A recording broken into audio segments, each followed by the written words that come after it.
Bread વગરની sandwich બનાવવા માટે સૌથી પહેલાં બ્રેડનું લેયર બનાવવા માટે 1.5 કપ મગની ફોતરા વગરની દાળને 5 થી 6 કલાક પહેલાં ધોઈને પલાળી દેવી. દાળ પલળી જાય એટલે બધું પાણી કાઢીને મિક્સર જારમાં નાખી થોડા લીલા ધાણાના દાંડલા અને 2 ટુકડા આદુના નાખી પાણી નાખ્યા વગર જ પીસી લેવું અને દાણેદાર ના રહેવું જોઈએ એ વાતનું ખાસ ધ્યાન રાખજો. પછી એક વાસણમાં કાઢી સ્વાદ મુજબ મીઠું, ચપટી ઈનો અને થોડું પાણી નાખી મિક્સ કરી લેવું.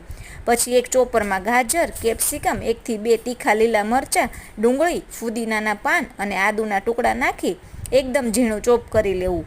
તમને પસંદ હોય એ શાકભાજી તમે નાખી શકો છો. ઉપરથી લીલા ધાણા, સ્વાદ મુજબ મીઠું, અડધા લીંબુનો રસ અને કાળા મરી પાવડર નાખીને બરાબર મિક્સ કરી લેવું.